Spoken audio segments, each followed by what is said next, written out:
Hi there. So we are currently reviewing the newly released Mitsubishi Xpander 2023 GLS Automatic.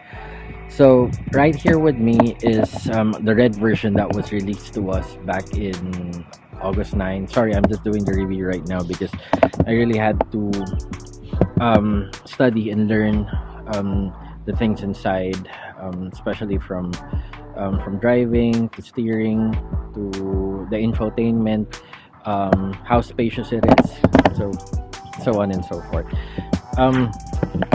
I couldn't complain from the start, wherein I was able to consider the Xpander my top choice. So there were no complaints at all. I also considered the Velos. I considered the XL7 from Suzuki. I also considered this the BRV from Honda. However, it's really small. So I'll show you the height difference first of Montero versus the Xpander. So this is the Montero 2020 version, and this is the Xpander 2023 version. Take a look.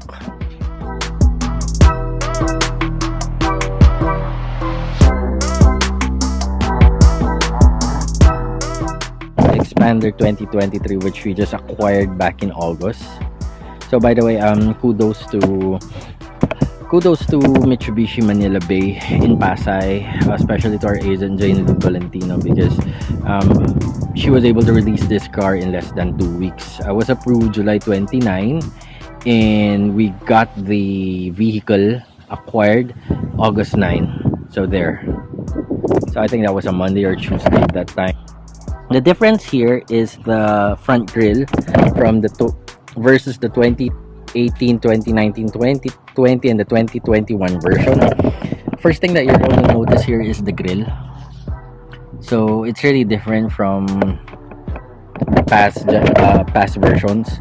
And then the letter T, the letter T front light here has already been changed from the old square light.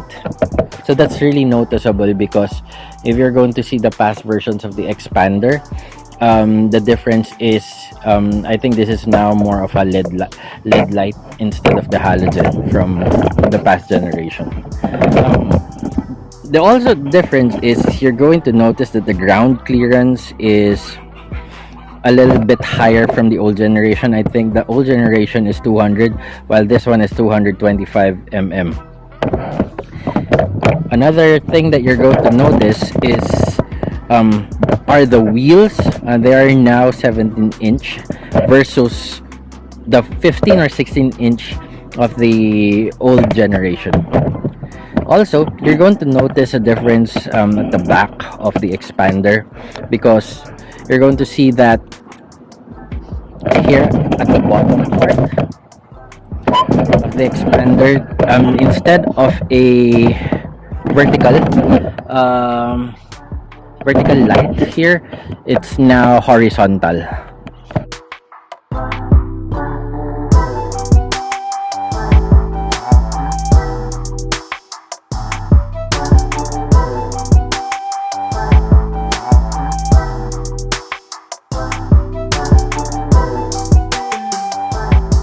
The space here at the back is somewhat that you could compare to the Ertiga, to the BRV, to the Velos, and even the Geely Okavango. So here it is. You can see a compartment here, but we haven't used anything here yet, especially some small spaces that you can see here. Here the tools, the jack, they've been included here from the start. So we got a freebie from our agent, which is the MTX Auto Care collection, I mean. So there.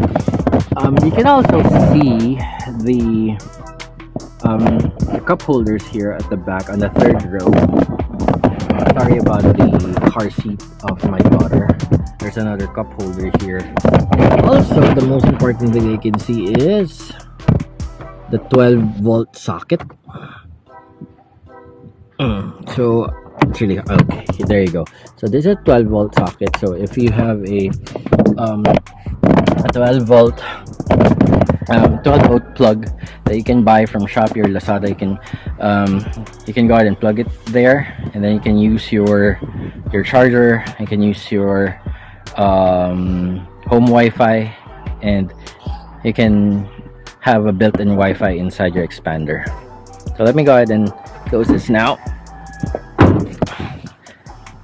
So from the old version, the old version had like GLS Sport, GLS Sport Plus, but now they've already removed that because we already have the Xpander Cross. So now this is the top tier version of the GLS, which is the GLS 80. So let me go ahead and open this one, and there it's just like the Montero. So I'll go ahead and start this off on, and you can see the dashboard here. I'm inside the Xpander GLS automatic right now, and I'm going to start this engine so that you can see. So here it is. By the way, I'll go ahead and close it again so that you can see the intro on the dashboard and see if this dashboard introduction, when it starts up, looks familiar to you. So there. Does it look familiar? Have you seen that from the other Mitsubishi cars? Yes, you're right. It's a Montero. It looks like a Montero dashboard. So there. So we do have a digital display at the center of the dashboard, and then the analog display at both left and right side of the dashboard. So here's our infotainment system. It's Apple CarPlay ready, so I can go ahead and show you that. So I've bought an original cable from Shopee, and I just have to plug this in. So this is my iPhone, and I'll just go ahead and plug this in.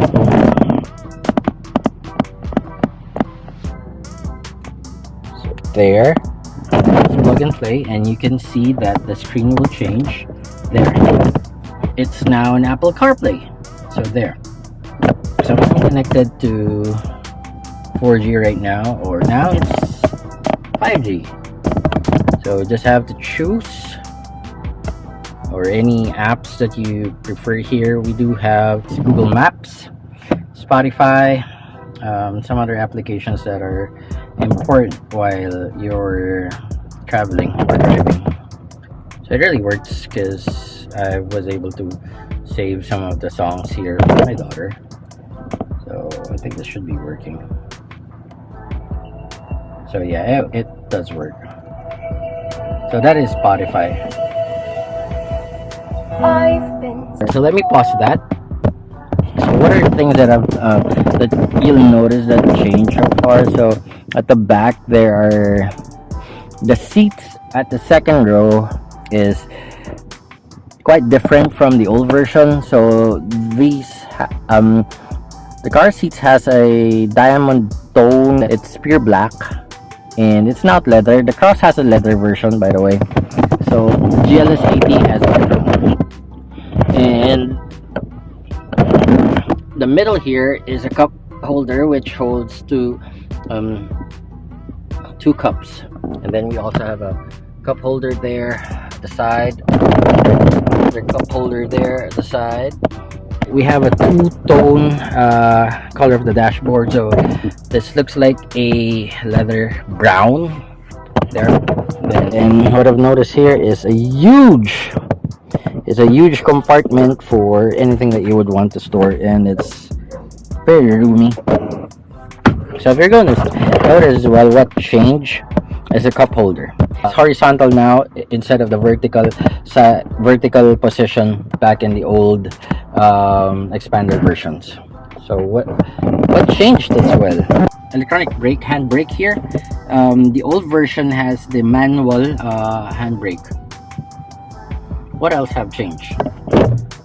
for what feature we have here. So we also have the cruise control, which is very important if you are driving long way, especially in NLEX, T-Plex, S-Lex, or SE-Tex. You can just go ahead and push that button. It's going to display as cruise. Cruise control is very important for drivers who drive every day, or who's really tired of driving. So it's going to keep that specific speed that you have set, and you can just go ahead and fire up the cruise control, and it should be working. The digital button here for the Xpander is different from the GLX versions. That's what I've noticed as well. And then there's also an indication whether you are already running on Eco, which is very fuel efficient when you're doing that. So the electronic version of it here, if you're going to see that there's another tone here, some sort of a silver line here, wherein it's really different from the old version. I'm not saying that it's a good change, but it's probably the way that Mitsubishi has taken into consideration to be more of the to be more pushing the market. So there.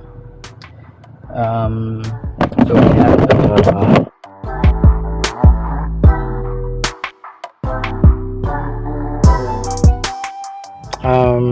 you do have your USB slot here, which fires up my Apple CarPlay, and a Type-C charger, and the standard USB. The rear AC controllers that's going to fire up your AC at the back here at the second row. And so how much is the GLC? It's 1,180,000 pesos.